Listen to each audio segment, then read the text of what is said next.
and the Philippines have agreed to upgrade their relationship to one of comprehensive strategic cooperation. The announcement came on Tuesday as Chinese President Xi Jinping is in the Philippines for a two-day state visit, the first by a Chinese president in 13 years. On the same day, President Xi and his Filipino counterpart Rodrigo Duterte issued a joint statement to bring ties to a higher level. They also witnessed the signing or the exchange of 29 agreements ranging from trade and finance to agriculture and infrastructure, as well as agriculture and people-to-people exchanges. President Xi's visit comes amid strengthened ties between the two nations, but also against a backdrop of competing world views on globalization and trade among the world's major countries. So how can the two nations elevate their relationship to new heights in the future? What concrete benefits have recently solidified relations yielded to people in both countries, and what remains to be seen? Welcome to The Point, live from Beijing. I'm Li Xin, and joining me in the Beijing studio is Luo Yongkun, Associate Professor at the Chinese Institute of Contemporary International Relations, and from Manila in the Philippines, Lucio Pitlo III, Professor from Ateneo de Manila University. Gentlemen, welcome to the show. Let me go to Professor Luo first to really look at the specific term that has been used to describe, to redefine the bilateral ties of these two countries. We know that China has many strategic partners or comprehensive strategic partners around the world, and yet this time the term of a comprehensive strategic cooperation was used. We don't see the word partnership. What does that mean? In my opinion, I think the word comprehensive strategic cooperation is proper for the China-Filipino relations. If we look at the relations since 2016, before 2016, China and Philippine relations are interrupted by the South China Sea issue. But since 2016, especially when the Duterte took office, China and Filipino relations improved. And China and the Philippines, we work together to maintain peace and stability in the South China Sea. We started our bilateral negotiation on South China Sea. That means that our relations is significantly important, or strategic significance. So that's why we say our relations is strategic relations. And if we look at this time, we have signing the 29 agreements. We find that our cooperation covers various sectors, including the agriculture, infrastructure, people-to-people relations. Yeah, we're going to talk about that in just a moment. But I want to ask the take from our Filipino friend here. Do the Philippine people and observers pick up the signal of this new definition of bilateral ties with China? What do you think it means for your country? Well, again, in the past couple of years, there's been a tremendous positive, optimistic change in the relations. Compared it over the past more than a decade, where no head of state of China ever visited the Philippines. So I think the past couple of years signify, the intensity and the breadth of the relations. So I think the word comprehensive there goes to show how much of this breadth and this diversity of the aspects of the relations are slowly being coming more at the front and center, because disputes are being compartmentalized or being located as just one aspect in that comprehensive bilateral ties. Right. Well, we definitely see that it seems that the two sides see a lot of things that they can do together, and they're wasting no time to do them. Just now, Professor Luo mentioned the exchange of 29 different agreements. These actually, most of them are memorandum of understanding, and yet 29 is quite significant. We had the memorandum of the MOU on the Belt and Road Initiative, which is a flagship initiative that China is trying to roll out, and then there is also this kind of a MOU on joint efforts to develop oil and gas in the Philippines and in China. Professor Luo, how do you look at the mix of these agreements and the kind of priorities that the two countries are setting, and maybe the future direction that they want to focus on? First of all, I would like to mention again that we signed an MOU on Belt and Road Initiative. Philippines is the ninth country in ASEAN to sign the MOU with China, which means that in the coming years, our future cooperation will based on the Belt and Road Initiative framework. That's very important for the two countries. And among the 29 agreements, I focus on the oil and gas exploration MOU. Why? Because in the previous years, China mentioned that China wants to put aside the difference and focus on the joint development with relevant Southeast Asian nations in the South China Sea. And we continuously on the dual track to resolve South China Sea issue. And I think Philippines set a good example to talk with China, discuss with us bilaterally in the South China Sea dispute, and also we discuss the joint development in South China Sea. So that means that the two countries, if we have very strong political mutual trust, we can do everything that we can in the South China Sea, especially to do the oil and gas employment. Professor Pitlow, what is your take at the globality of these 29 memorandums of or agreements, and especially the few ones that you have been particularly impressed with? Well, I see the dominance of economics as a key agenda in the visit, and I think infrastructure, even cooperation on the field of education was there. So I think economics, investment, tourism, trade, expanded market access for Philippine goods going into the Chinese market. I think these are important takeaways from the visit. About the oil and gas, well, I was surprised to see it as among the agreements that were signed, considering quite strong domestic pressure here, telling government to slow down in terms of efforts to pursue cooperation with China in relation to the disputed sea. Because of the arbitral ruling of 2016 and the fact that the agreement needs to measure up to constitutional restrictions. So it's pretty impressive that it was included. Well, this is not an agreement, as I explained earlier. This is a memorandum of understanding.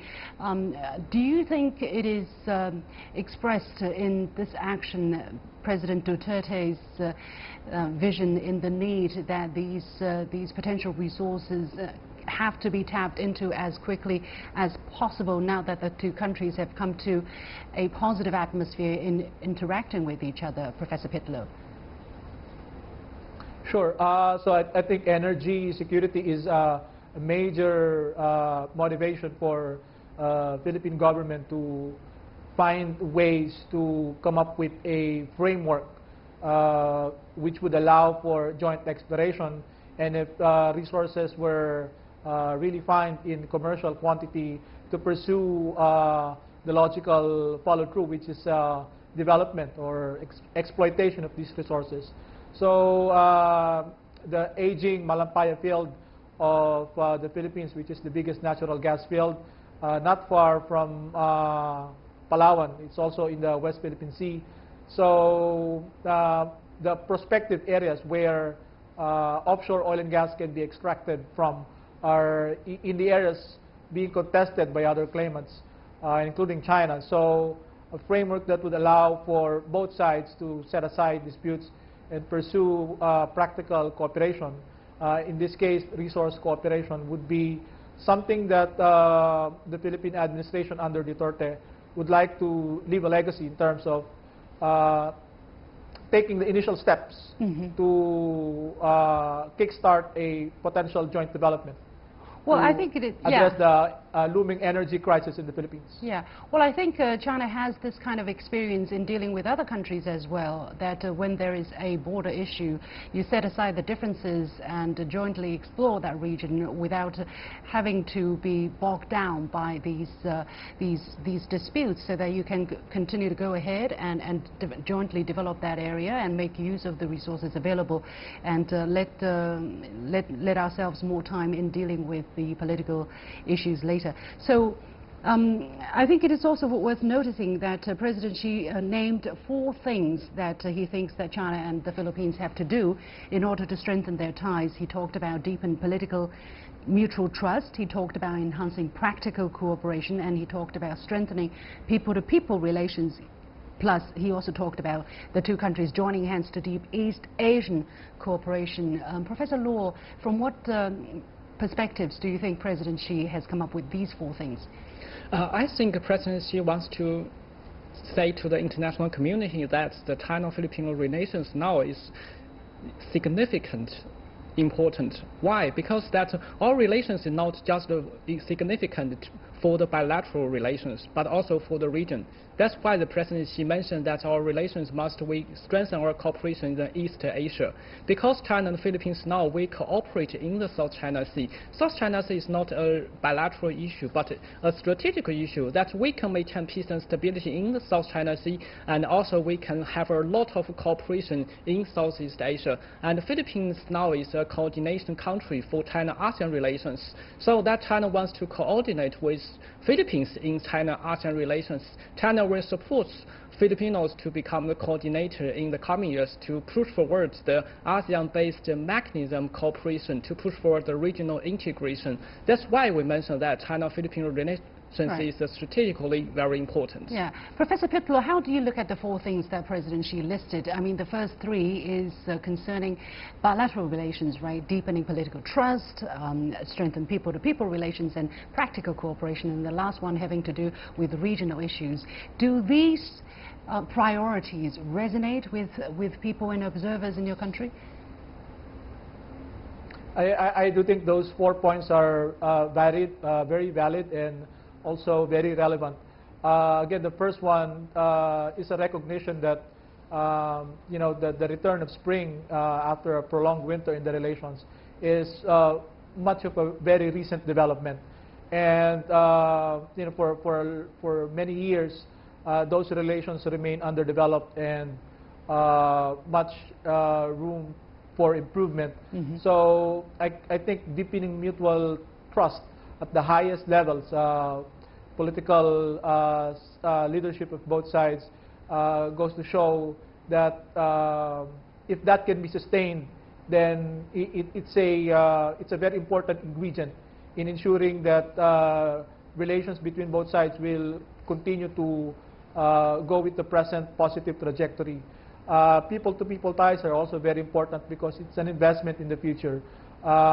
Again, cultural links, historical relations between Philippines and China has always been characterized as peaceful, barter, commerce, a lot of cultural exchanges, even predating the arrival of Western colonizers in this part of Asia. So that, I think, can be used as an anchor and as a platform for bolstering the already improving ties. Mm-hmm.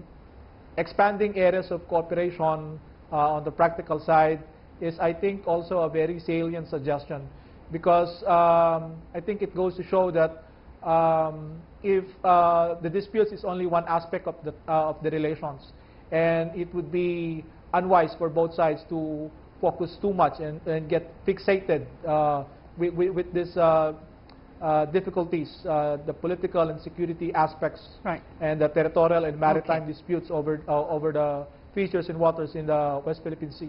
Okay, you have been watching The Point with me, Li Xin. We're going to take a very short break, and when we come back, we'll continue to read into the messages sent out during President Xi's visit to the Philippines, the first by a Chinese president in 13 countries, in 13 years. Stay with us. Welcome back. Chinese President Xi Jinping told the Filipino people in an article recently that in just a little more than 2 years, China has become the Philippines' largest trading partner, largest export market and largest source of imports, and the second largest source of tourists. There has been a surge of interest for private investment in each other's countries, and interactions between our cultural groups have been frequent. What have been driving these developments, and what prospects are ahead for the 2 countries, and what do looming booming ties between the two mean for the region and beyond?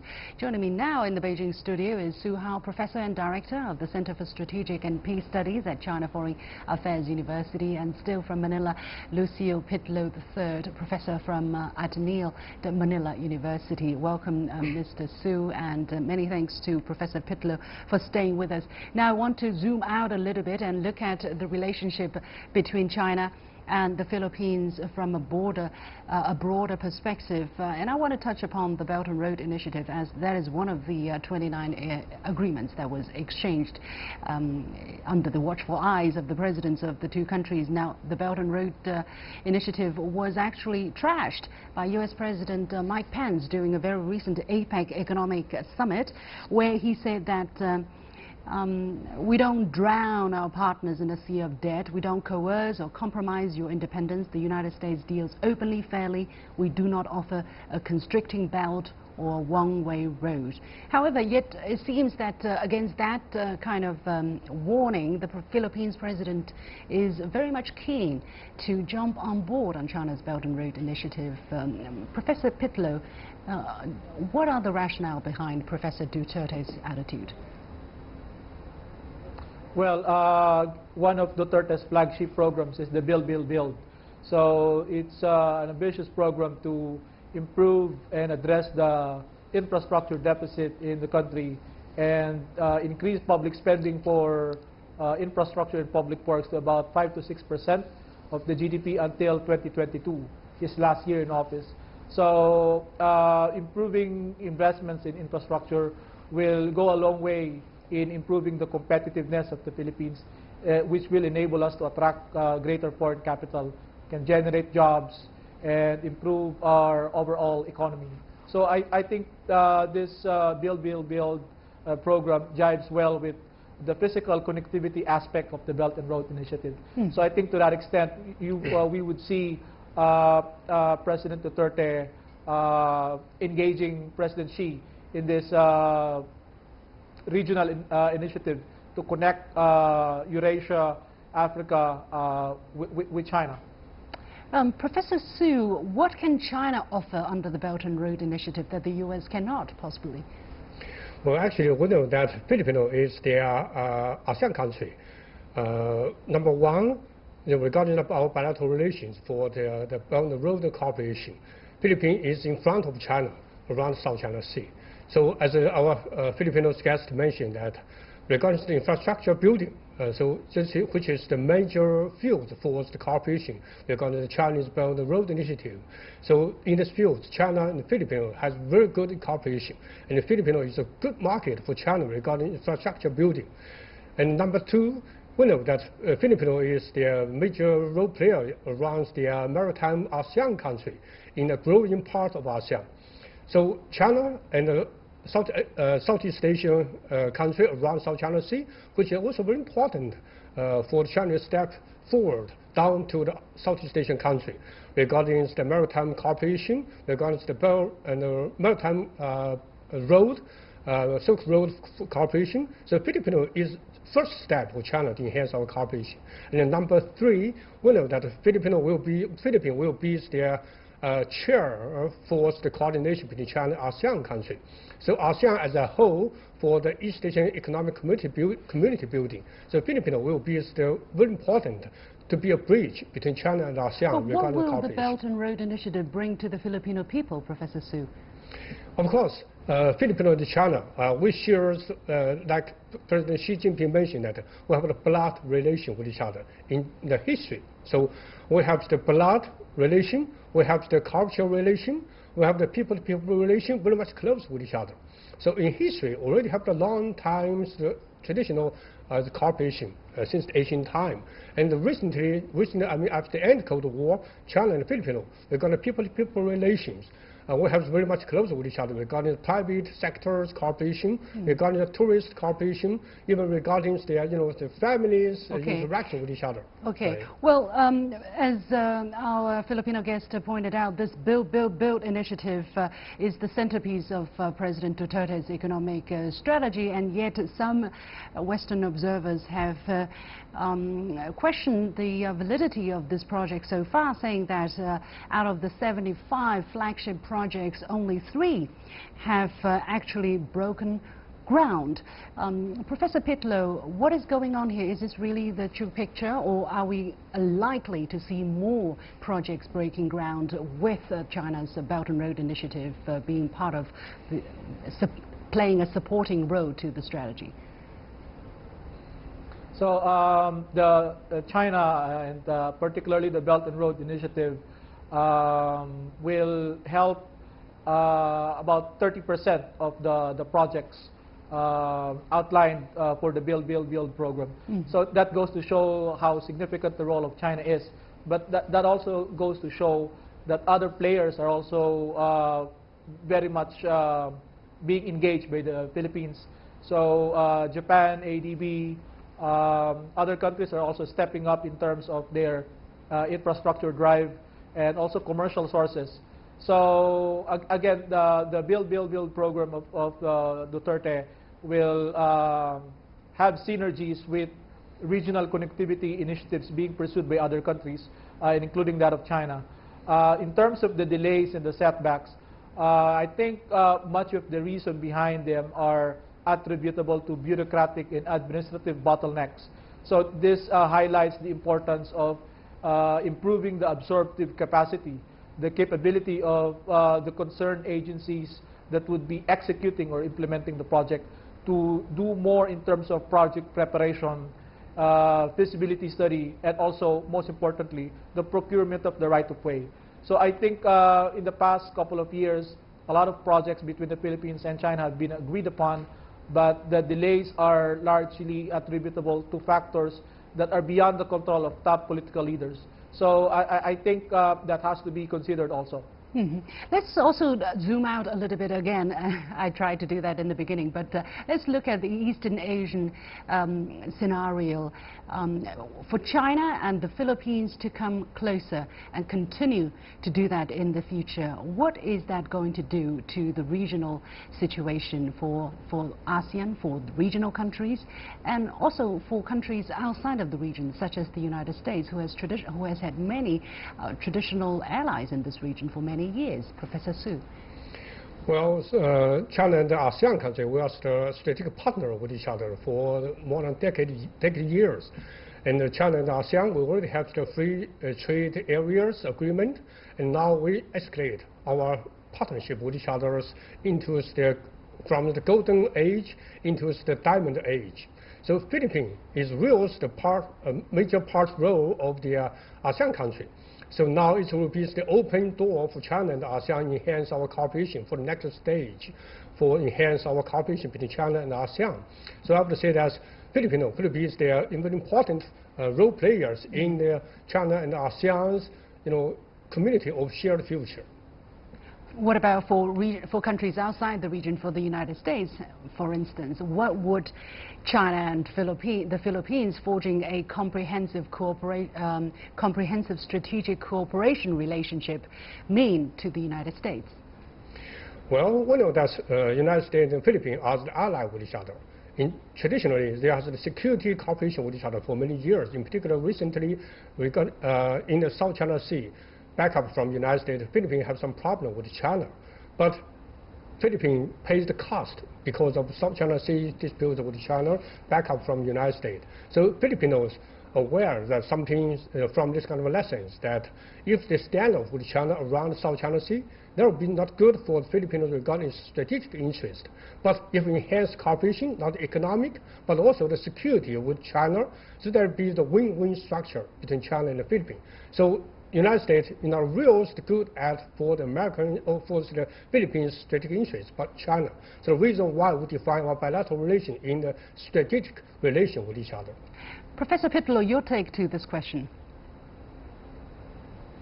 Sure. So in recent years, China has been improving its promotion and provision of public economic and security goods as well. So South China Sea is long remained an issue between Southeast Asian claimant states and China. So if both sides will be able to manage the disputes while finding ways to resolve it permanently in the future, then I think it would bolster China's leadership position in the region, and China will be increasingly seen as a responsible player within its neighborhood, and that would provide China a bigger platform to aspire for global leadership position moving forward. So I think the South China Sea issue presents an opportunity for Southeast Asia, including states like the Philippines and China, of course, the biggest claimant, to find an agreement, to find some kind of understanding on proper behavior. For instance, the code of conduct. President Xi said during the press conference today that countries will try to hammer out the code of conduct in the next 3 years. So things seem to be moving on track. We seem to be on time to reaching that goal if no disruption is happening. However, what does that the possibility of permanently resolving the South China Sea issue mean to the United States? Well, yes. So I think the code of conduct only applies to direct parties to the South China Sea. That is ASEAN and China. So the interaction between great powers, when they have their ships, their aircraft, their military vessels in the semi-enclosed sea, how will they interact in such a way so that will not contribute to regional instability, I think is very important. So the COC is a major achievement, but it's only one step towards more hard work. For regional states as well as extra-regional states, to ensure that the South China Sea will remain peaceful and calm and open to all. Okay. Well, we have to leave it there. Many thanks to my two guests, Su Hao, Professor and Director of the Center for Strategic and Peace Studies at China Foreign Affairs University, and from Manila in the Philippines, Lucio Pitlo III, Professor from Ateneo de Manila University. And that is it for this edition of The Point with me, Liu Xin. As always, you can follow me on Facebook and Twitter using the handle The Point with LX. Download the application called CGTN to watch the show on your mobile devices, or go to YouTube and look for CGTN The Point. Thanks for watching. You've got The Point.